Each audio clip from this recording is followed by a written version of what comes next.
Chris, new at 10 tonight. The moment the Weichelts found out they were expecting last year, they were excited to add to their family. However, they had no idea how far doctors would have to reach to find resources to save their babies. News Channel 7's Hannah Anderson has the special report on how Marshfield doctors saved the system's only identical triplets in history from a rare virus. The crack of a healthy cry lures parents Stacy and Brian Weichelt to the nursery. Well, the pregnancy went very well. The babies were very healthy. There they find in the room not one, but 3 identical babies.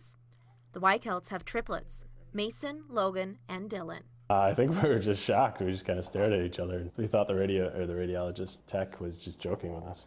3 sets of toes, hands, eyes, nose, and feet. All the same. Ooh, Brian, you always got that. I don't have a third arm. That is until one baby, Dylan, began acting different. He started having what we call spells, where basically he would stop breathing.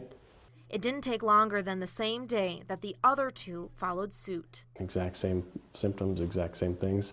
They were so limp, it was like if you picked them up, it was like picking up a rag doll.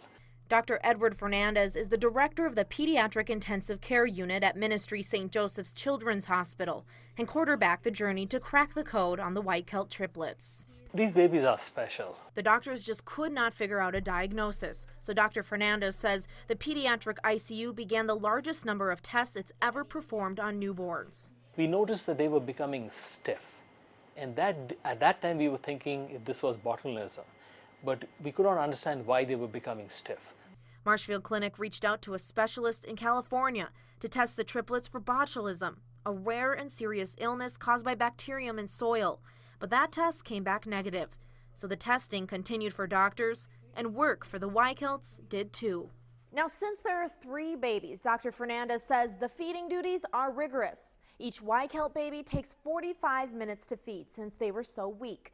Each baby needs to feed every 3 hours, so once you're done feeding the last baby, the cycle begins again and again and again. After metabolic tests, pricks to the heels to draw blood, infectious disease tests and MRIs, the triplets began going into seizures. Doctors just couldn't crack the code. That is until they sent spinal fluid down to the CDC in Atlanta. And the test came back positive for human paracovirus 3. Dr. Brian Chow is a pediatric infectious disease specialist at Marshfield Clinic, who says paracovirus is very difficult to detect and newborns are most susceptible to it. It's generally transmitted through contact with respiratory secretions or in a manner that we call fecal oral, so from contaminated surfaces. Now from here on out, the clinic and hospital has the paracovirus test option, thanks to the Weichelt case. We've seen a lot of new research articles show up in the medical literature, so I think this is starting to gain recognition. What really made this case special was that there were 3 babies. Dr. Fernandez says the Weichelts did what every parent should do during a process like this. They kept asking questions, they kept looking up for information, they posted these babies' condition on a website. Only time will tell if the virus did permanent neurological damage. Until then, the Weichelts are thankful. How are they doing now? They look cute. The Weichelts count their blessings, and doctors count how many specialists it took to save them. I kind of feel like they saved each other. Having 3 identical babies is rare, and it's that fact that helped doctors crack the Weichelt code. With this special report, Hannah Anderson for News Channel 7.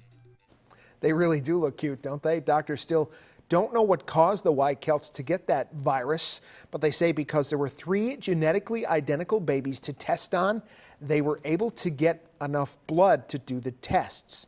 Now, the Weichelts have started a website to continue awareness of the paracovirus. We've posted a link at our website, WSAW.com.